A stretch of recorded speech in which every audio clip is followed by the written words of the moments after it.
Hello, hello, hello. Welcome to the podcast. This week, we're going to talk about focus. Focus is one of those things, right? It's one of those things. It's one of those things that we all think at some point, God, if I only had a little bit more of that, things would be, blank space, insert dream here kind of thing, right? Everything would be better if I was more focused. Yeah, there's a lot that goes wrong in there, though. And part of what goes wrong with our focus is that we have expectations of it that don't actually match with what it actually is. And we feel like it should do things for us that it can't possibly live up to. So those things mixed together make us feel like we are constantly failing in focus. And that's just simply not true. So this week we're going to talk about where exactly things go wrong with focus, and then I'm going to share with you a little about my tried and true recipe, my most effective suggestions for keeping your focus and really using it to your advantage and having it serve you instead of beat you over the head, which would be nice. Before we do that, I want to share one of my favorite client wins from the last couple of weeks. I took last week off because I didn't want to have to record a podcast with my kids home for the Easter break. It was just too many moving parts and too many people and too many things going on. So I took a moment off and I'm back this week. But what I wanted to share is one of my clients. Um, we just finished the first round of my Teachers in Business Mastermind. And at the end, I had them fill out some feedback for me about, what they got out of the group and how it had worked for them. It was 12 weeks and, it turned out to be a really fun group. It was 5 people. I have a strong belief in keeping groups small so that we can all collaborate really effectively. And one of the pieces of feedback I got from one of my clients in the group was that she had changed her business more in 3 months in our 12 weeks than she had in 5 years. And I know for a fact that during our time together, she got her first client in this new part of her business. And that's the first of many, many to come. And it was a super fun thing to be able to be a part of, but really important for her because what she walked away with was a sense of purpose and clarity about who she serves, how she serves them, and why it matters. She also walked away with some skills. She's a great problem solver. She's a teacher, but she walked away, I think, with some new perspective on how to solve problems that come up in business one step at a time without anything being a disaster, right? And now she and her business partner are doing all kinds of new and interesting things as a result, which is super fun to see. So I am in the process of launching the second round of my Teachers in Business Mastermind. I just opened it up on Friday, and it is once again going to be a very small group. Our focus this round is going to be on taking responsibility for what we create in our business, which means the things that work and the things that don't, but like working from really a strong sense of power. And then also really stepping into being a business owner, capital B, rather than someone who has a business. And the mindset and actions of someone who truly is the CEO. So the mastermind is going to start the first week in May, and there are going to be 6 spots. And if you are interested in grabbing one of them, you should do it sooner than later. The first round, it just took a week to fill up. So I already have a couple conversations with people on the books that might want to be a part of it. And I'm going to talk to them this week. And if you'd like to do that, you can come on over to my Facebook group and see the posts in there about it. You can also just send me an email, sarah@torpycoaching.com, or you can, reach out on LinkedIn or wherever you might want to connect. So let's go to focus now that we're here. So one of the things that I want to start with is that we have a lot of preconceptions about what focus is and what it should do for us.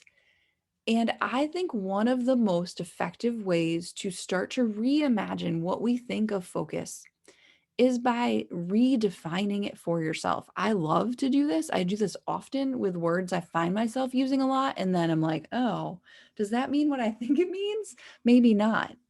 Um, for me, I often start by going to the dictionary because I'm a dorky teacher, and that's where I begin. I also spent a bunch of years working for Britannica, and they own Merriam-Webster, so I happen to know a bunch of the people that work there and love them. And so, Merriam-Webster tends to be my go-to. So this morning, as I was sitting down to write this episode, I busted out Merriam-Webster on my computer and looked up focus.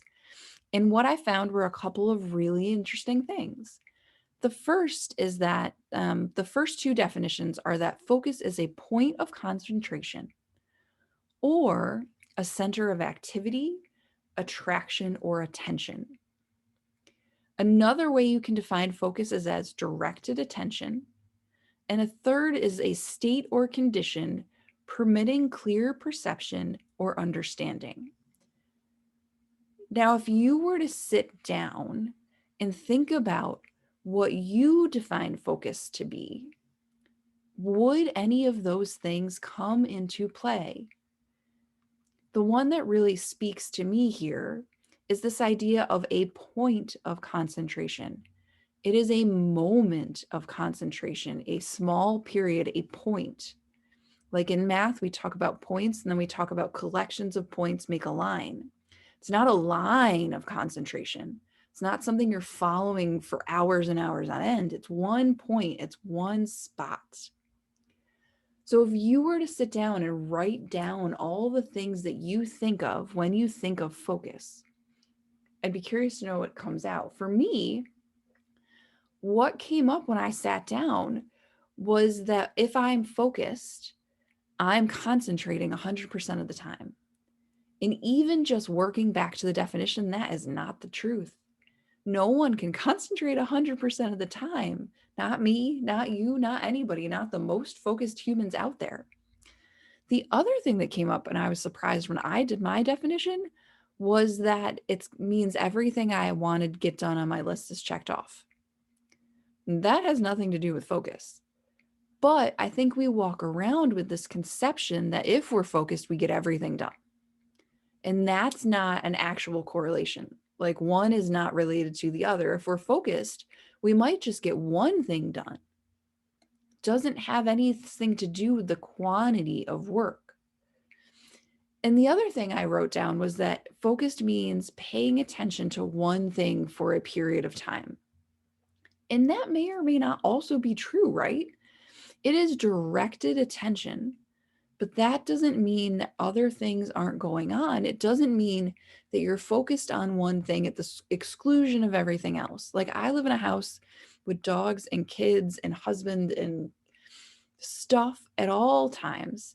And if you are a parent or a dog parent or a spouse or any of those things, you know that sometimes focus just can't be one thing at a time. And that's okay. But I think if we really consider how we want to define focus, for me, what I came back to was that most of the actions and attention I'm spending, most of the time and energy, is centered on my one main goal. It's very different from what I was defining it as before. I'm focused if most of the things I'm doing forward my goal for the moment. That's it. My goal in my business is to be as useful to as many human beings as possible, to help teachers succeed in business. If I'm doing that and all the things I'm doing move towards that and forward that goal, then I'm focused, which feels a million times better right off the bat. The second thing I think after we define focus, after you define it for yourself, is to really think about our expectations of focus. I think what we saw in my definition is I have unrealistic expectations. Like I think focused is concentrating 100% of the time, and that's just nuts. But I think it also has helped me to think about focus in terms of what my expectations for other people are. Like, I was a classroom teacher. I taught middle schoolers, I taught elementary kids, I teach college kids now. I have school age kids. What are my expectations of their focus? I will tell you it's not nearly as what's the word I'm looking for, as stringent as my expectations for me. If I give my kids something new to do that's challenging, I don't expect them to sit there for an hour and bang through it. It's just not what they're going to do. They're going to spend 5 minutes, think about it, spend 5 minutes, think about it, come back to it, spend 10 minutes. Like, we're going to touch it a lot. My son had a project to work through last week. He did something at school that he shouldn't have. He had to redo it. It took us a couple of days. But once he got closer to the end, he did more because he could see he was almost there. He was more focused once the momentum was there for him. So, but I think we did it in, 3 or 4 15-minute chunks. Like, I didn't expect him to do it all at once. That's just not reasonable. He's 6. So, if you think about what your expectations for others are, even if it's your spouse or people that you work with or clients, I don't expect adults ever to sit with me and listen to me talk on Zoom for a presentation or a lesson that I'm teaching to college kids. I don't ever expect anybody to concentrate for more than an hour. Like, I don't expect me to concentrate on Zoom and watch a presentation for more than an hour. It's just not how my brain functions. It's not, I don't think, how most of us function. I want to stand up after an hour. So, what are you expecting of yourself in terms of focus that you wouldn't expect of other people? Take a little time and think about how there's a mismatch there, probably. And this morning, I wrote my notes out on paper, which I don't usually do because Google Docs decided it didn't work this morning. So, all right. And then I think there are some simple actions to take to set yourself up for success. So for me, this is the list. Okay, so there's a handful. I think there's 1, 2, 3, 4, 5, 6. So the first one is to know your goal. I know that if you've listened to this podcast at all, if you're in my group, if you're any of my places, you know that I am a strong believer in having one goal at a time. Like, just one business, one goal. It makes focus and choosing what you're doing and making sure the actions you're taking are aligned to your goal a crap ton easier. Because if you have 4 goals, there's a lot of actions. And then how are you choosing which one to take in the moment? Like, sounds kind of painful. So that's number 1. Number 2 is to really be aware of how doing new things taxes your focus. When you are planning to create something new, you need more space than you think. It's like, for me, I start thinking about the next podcast episode on Wednesday or Thursday of a week. I let it play around in the back of my brain. I write down a couple of notes. I push it around here and there. Sometimes I sit down and try to write it on Friday. It never works because I'm never ready. And then by Monday, I'm able to sit down and write out my notes. But I need time to form each one in my brain. And I'm used to doing a podcast. I'm 21 episodes in. Imagine what it takes the first time. You need more space to think when you're creating something new than you realize. And what happens is when we sit down and we give ourselves an hour to do this brand new thing and it doesn't work out, we're like, oh God, if only I could focus. Well, you just actually are focused. You need more time, right? The third thing is to take those big projects and break them into smaller pieces. I know we have all heard this. This is not new. It is not it's not, earth shattering, but we all do it where you put something on your list that is the size of Godzilla. And then you're like, oh, I don't think I have that much focus to go around today. Okay, don't do that. One of the things I tell clients all the time, and I know it helps a ton, it's something I do for myself too, is to write down the first 2 steps. That's what goes on your list. So look at whatever project you're trying to focus on and think okay, what are the first 2 steps? That's it.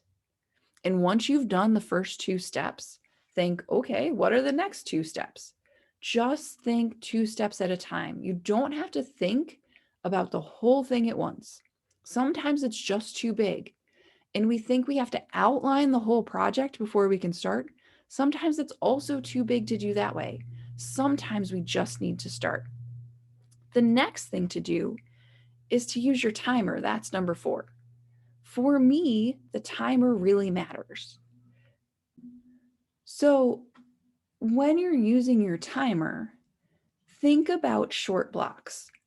Like, I know I said a couple minutes ago, one of the way to focus is to give yourself more space. But a lot of times, once you've had the space, what you're going to do is not going to take as long as you think. Like, what I do a lot of the time is I think about the podcast episode Wednesday, Thursday, Friday over the weekend. And then on Monday, most of the time I'm ready. I sit down at my desk and I set the timer for 15 minutes and I write the episode. And then I'm done and I'm ready to record. I don't need as much time as I think I do. So often, if we just sit down and set a timer for 10 minutes or 15 minutes, we can get a tremendous amount done because we can get our heads around focusing for that amount of time, right? I can do really focused work for 15 minutes and then I'm starting to be pressed. But that's a good place to start, right? And it's, remember, in another part of this, I think I have this as number 6, I'll move it around, is to think of focus as a muscle. It is really important to think about this as something you flex, but we don't continually walk around in a state of flex, right? Like, that's not, if we were like doing bicep curls, we wouldn't hold it like that all day. That would hurt eventually.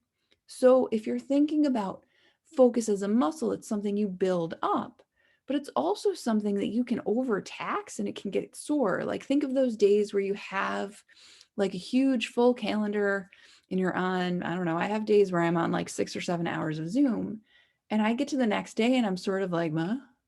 Like out in outer space because I really overtaxed my focus the day before and I'm having a hard time catching up. It's like my focus muscle is sore. The last thing I will say that sets you up for success is to take breaks willingly and be nice to yourself about it. Those are 2 important parts. Like, not even just the take breaks willingly, but they'll be nice to your part about it matters. Okay. You can push yourself and slog through for 8 hours and get nothing done. But you're going to walk away and not be kind to yourself.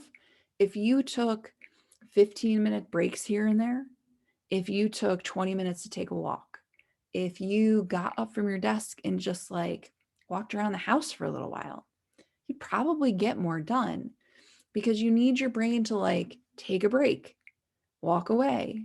We would do the same thing with kids, right? If my kids are getting frustrated, I have them get up and go do something else for a while.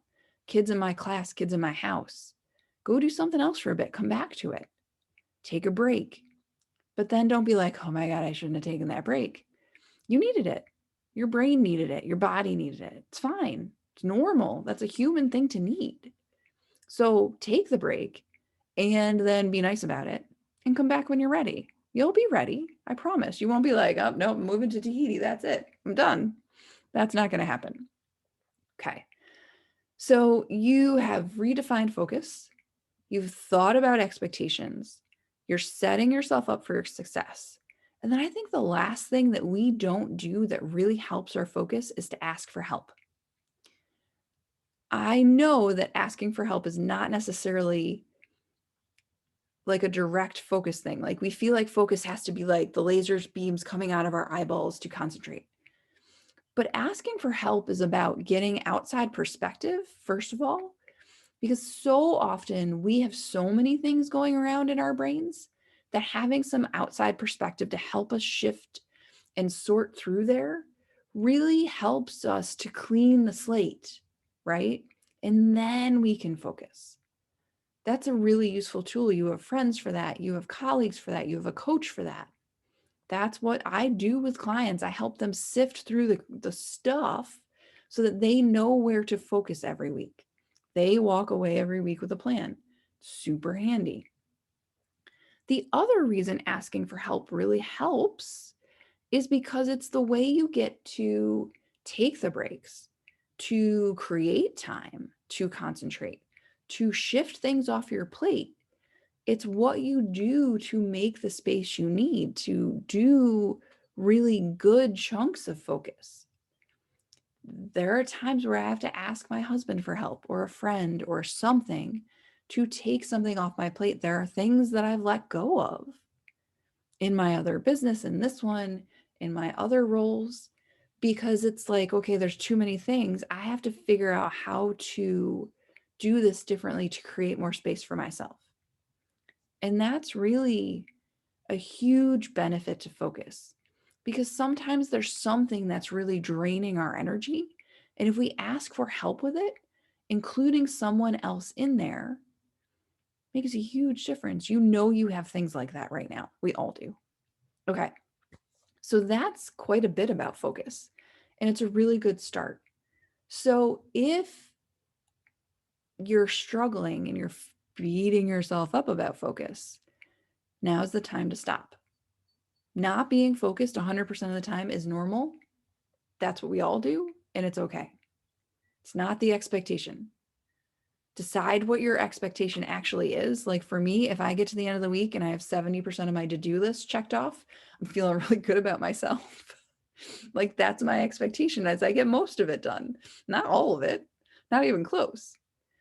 And then decide if and how you're going to ask for help. Set yourself up for success, but then use your resources.